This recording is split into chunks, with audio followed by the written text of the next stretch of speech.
वाल्मीकि रामायण का ये दूसरा भाग है। वेंकटेश प्रेस खेमराज प्रकाशन का। तो ये वाल्मीकि रामायण है और युद्धकांड है, सर्ग नंबर 117। रामचंद्र जी जो है वो बता रहे हैं कि लोक अपवाद के भय से व्याकुल हुए हमारे हृदय में दुविधा में पड़ गया है। और रामचंद्र जी बोल रहे हैं सीता जी को कि तुम निश्चय जान लो, सुहृद लोगों के वीर्य बल से रण में जो दारुण परिश्रम किया है, यानी कि जो हमने अत्यंत कठिन परिश्रम के साथ जो युद्ध किया रावण के साथ, यह परिश्रम हमने कुछ तुम्हारे निमित्त नहीं किया।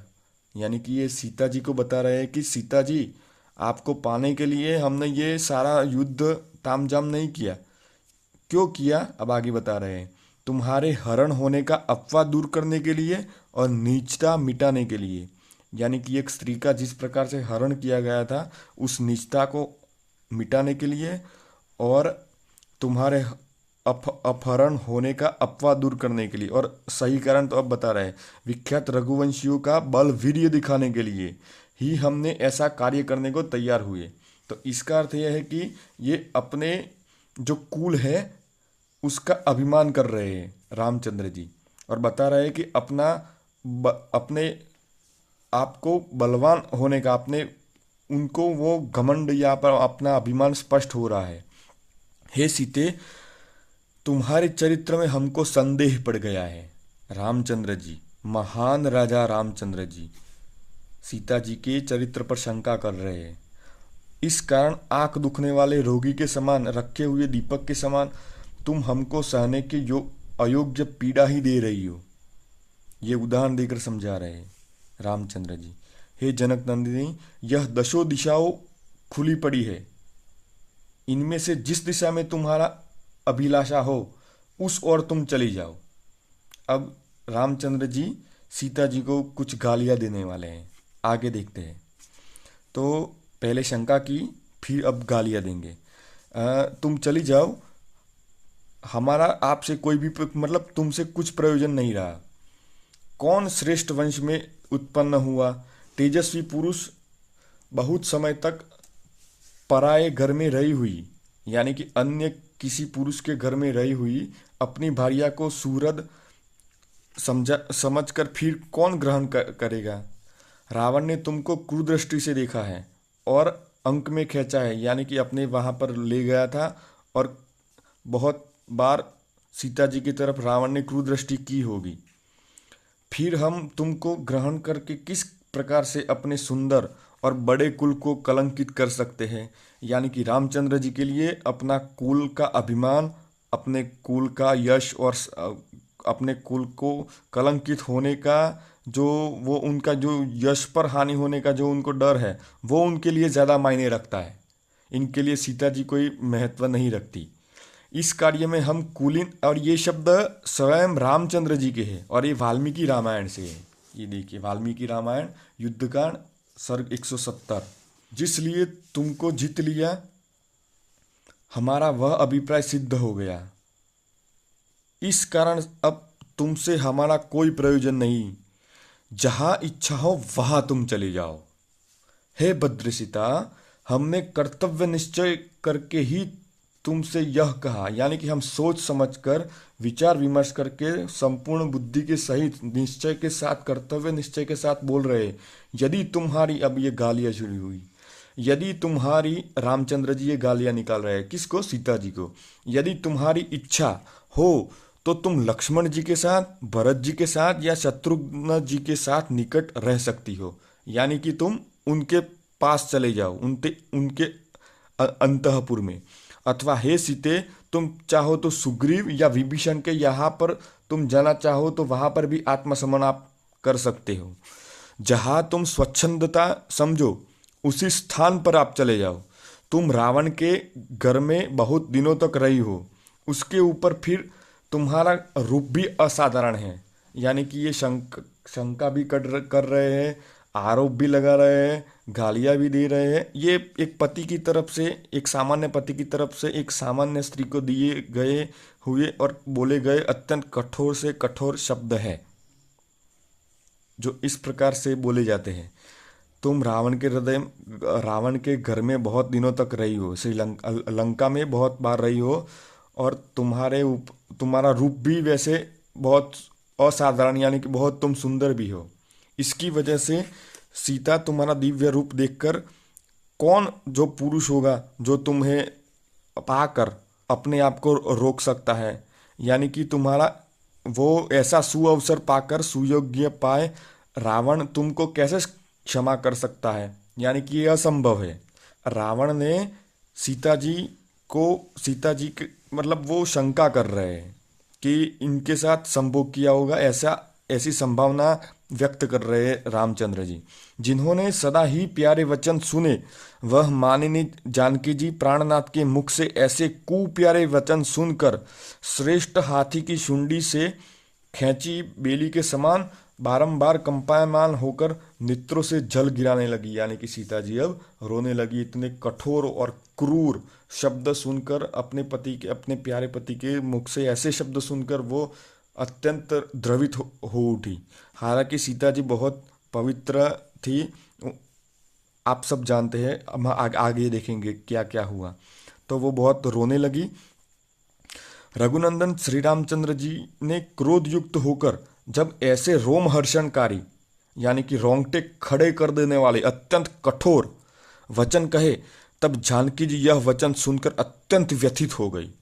वह सबके सामने स्वामी के द्वारा बोले गए ऐसे कभी भी वचन नहीं सुने थे, और ऐसे सबके सामने वचन सुनकर सीता जी अत्यंत अपने आप को लज्जित महसूस कर रही है, और वो लज्जित होकर झुक गई और अपने अंगों में ही प्रवेश करके हुई। यानी कि एक महिला होती है, जब उसके चरित्र पर जब दाग के बाण दागे जाते हैं, तब वो अपने आप का जो चेहरा होता है, जो वो गर्दन होती है, वो अपने अंदर समेटती है। उस प्रकार के अंगों में ही प्रवेश, यानी कि वो अत्यंत लज्जा का अनुभव कर रही है सीता जी ऐसे क्रूर वचन सुनकर। जानकी जी वचन रूपी बाणों से मासी हृदय में लगने अति पीड़ित हुई। उनके आंसू गिरने लगे और मुख धीरे धीरे गदगद वाणी से जानकी जी अपने स्वामी से कहा, हे वीर, प्राकृत पुरुष प्राकृत स्त्री को जिस प्रकार से वचन कहता है, सो आप भी वैसे ही दारुण वचन हमको सुना रहे हैं। आप हमको जिस प्रकार से अपमानित कर रहे हैं, सो हम अपने चरित्र से शपथ कहकर कहते हैं कि हम वैसी बिल्कुल ही नहीं है, हमारे ऊपर विश्वास कीजिए। यानी कि एक सामान्य पुरुष सामान्य स्त्री को जिस प्रकार के क्रूर वचन कहता है, ऐसे वचन आपने हमको कहे। प्राकृत स्त्रियों का चरित्र देखकर आप स्त्री की जाति के ऊपर शंका कर रहे हैं, परंतु आपने तो अनेक बार हमारी परीक्षा ली है।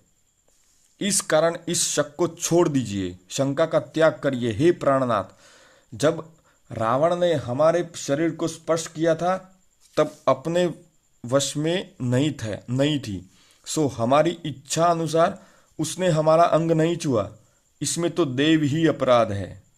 यानी कि ये संपूर्ण लोगों का जो मालिक है, जो काल ब्रह्म है, जो देव, वो देव का ही अपराध, देव ही अपराध है, वो काल ब्रह्म ही अपराधी है। यानी कि जो ये सब कुछ सृष्टि जो चला रहा है, वो अपराधी है।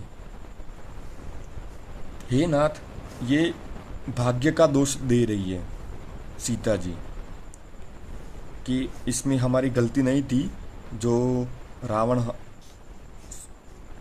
सीता जी का हरण कर गया। इसके विषय में जो हमारे अधीन है, उस हृदय को तो कोई नहीं छू सकता। सीता जी बोल रही है कि जो हमारा हृदय था उसको कोई नहीं छू सकता, और बराबर आप में ही लगा हुआ है, यानी कि रामचंद्र जी में ही लगा हुआ है, परंतु सब अंग हमारे वश में नहीं है।